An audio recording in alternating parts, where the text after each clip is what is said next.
राज्य स्तर पर, जिला स्तर पर एक वर्ष की उपलब्धियों के बारे में जगह जगह प्रेस कॉन्फ्रेंस और मीटिंग कर रही है। मैं सम्मानीय पत्रकार बंधुओं और हमारे वरिष्ठ कांग्रेस जन अध्यक्ष महोदय, इन सभी के साथ आपको ये बताना चाहता हूं कि राज्य में कानून और व्यवस्था की स्थिति चौपट हो चुकी है। पॉक्सो एक्ट के अंतर्गत सबसे अधिक जुर्म राजस्थान की धरती पर हुए हैं और उसके आगे जो कार्रवाई त्वरित गति से होनी चाहिए वो नहीं हो रही है। आपने अभी हाल ही में देखा होगा कि एक एक्सीडेंट हुआ, उसमें उसकी मृत कर्मचारी की पत्नी ने कहा हमें किसी ने संभाला नहीं। ये स्थिति लगभग दीपक तले अंधेरा है। इसके साथ साथ जगह जगह नकबजनी, चेन स्नैचिंग, भ्रमित कर वोट लिया और एक साल में आज तक कुछ नहीं किया। पूरी जनता में त्राहिमाही है। ये बहुत बड़ा धोखा जनता के साथ में किया है। आप देख सकते हैं कि एक साल में पूरे बीकानेर के क्या हाल हो चुके हैं। सड़कें टूटी पड़ी है, पीबीएम के हालात बहुत खराब हैं। जितनी भी सड़कें हैं, नालियां हैं, सीवरेज सिस्टम है, सब जैसे हुए चौक, कोई तालाबंदी कर दी है उनकी। जगह जगह पानी बिखरा हुआ है, जगह जगह गंदगी के ढेर पड़े हुए हैं, कोई शुद्ध नहीं है। ये कहते हैं 2 टियर गवर्नमेंट, हमारे यहाँ तो 3 टियर गवर्नमेंट थी। केंद्र में इनकी सरकार, राज्य में इनकी सरकार, स्वायत्तशासी संस्था इनकी, इसके बावजूद भी आज बीकानेर में कोई ये डेवलपमेंट नहीं कर पाए। बल्कि हम लोगों ने जो स्वीकृत काम करवाए थे, जैसे 35 करोड़ रुपए से कोर्ट गेट और सांकला फाटक, इन दोनों के कार्य हमने मंजूर कर, एक साल में कोई ना तो इन्होंने प्लानिंग की। पहले टेंडर हुए थे हमारे वक्त में, उसमें कोई तकनीकी खामी या प्रॉपर कॉम्पिटिशन नहीं हुआ तो निरस्त हो गए। करेंगे अभी तो बिल लोगों के सामने आया नहीं है, बिल में क्या प्रावधान है क्या नहीं है। मान लो कहीं पर सरकार गिर गई और 2 साल के बाद नहीं चली तो वहाँ क्या करेंगे, इसके क्या प्रावधान होंगे। पहले शुरू में हमारे देश में एक ही समय विधानसभा और लोकसभा के चुनाव होते थे, लेकिन धीरे धीरे संघमित सरकारें बनी और उस समय से पहले ही फेल हो गई। उसके कारण से कई राज्यों में जो है अलग से चुनाव कराने, इसके लिए क्या प्रावधान रखे जाएंगे, सब आने पर कानून और व्यवस्था की स्थिति बता रहा हूँ। एक तो नशे की प्रवृत्ति बढ़ रही है, उस पर रोक लगानी चाहिए सरकार को। दूसरा जो अपराध साइबर क्राइम बढ़े हैं उसके ऊपर रोक लगनी चाहिए। जगह जगह चोरियां हो रही है, उसके लिए रात को गश्त की व्यवस्था पूरे राजस्थान में की जानी चाहिए। और इसके अलावा जो है जगह जगह जो अपराध होते हैं, पॉक्सो एक्ट के अंतर्गत छोटी छोटी बच्चियों के साथ जो अपराध घटित होते हैं उसके लिए सख्त कानून बनाना चाहिए।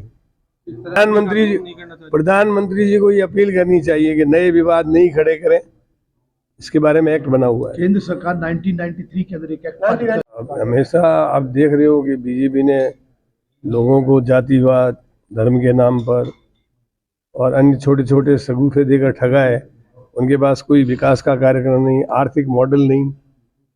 गुजरात का मॉडल कहते हैं, गुजरात मैंने जाकर के देखा है, वहाँ पे प्राइवेट स्कूलें, प्राइवेट हॉस्पिटल पनप रही हैं। आम आदमी वहाँ बहुत दुखी है, आम आदमी परेशान है।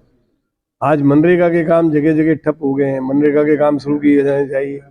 और जो पिछली सरकार ने जो योजनाएं स्वीकृत कर दी थी, जैसे अपने 2 रेलवे के फाटक पे अंडरब्रिज बनने थे, 35 करोड़ रुपए मंजूर है, साल में इन्होंने कुछ नहीं किया। एक साल में देश की 28 जो आयुर्वेद कॉलेज 45 करोड़ की लागत से मंजूर है, उसके काम को शुरू नहीं किया। Public health science college Bikaner का मंजूर था, उसका काम शुरू नहीं किया।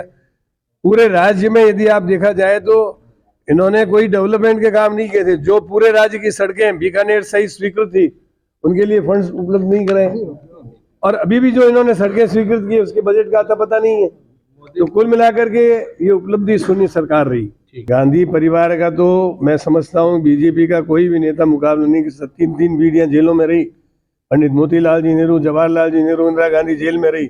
और उस समय एक पत्रकार ने उनसे ये कहा कि आज़ाद देश होगा तो आप देश के राष्ट्रपति या प्रधानमंत्री बनेंगे।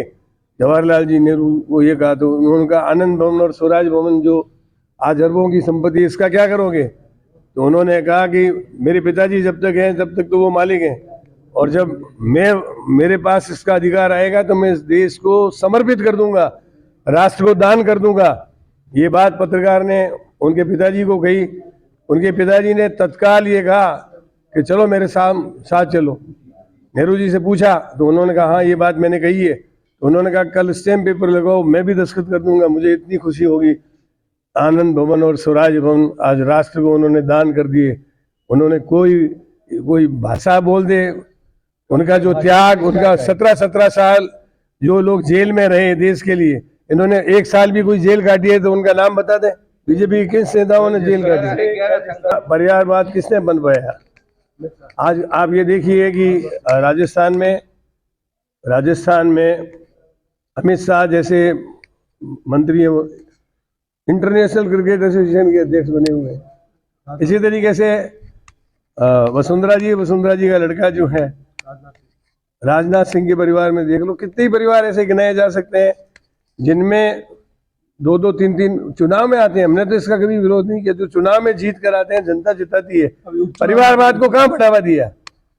परिवारवाद को तो बीजेपी बढ़ावा दे ही है। कम से कम मैं आपको 50 से ज्यादा नाम बता सकता हूँ जिनके परिवार में 2-2, 3-3 लोग जो है वो नेतागिरी में है। इसलिए जुमले कसना, फब्तियां कसना, इससे कुछ नहीं होता। नेहरू परिवार ने खून और पसीना इस देश के लिए समर्पित किया है। फिर इंदिरा जी और राजीव जी ने अपना इस देश के लिए बलिदान दिया है।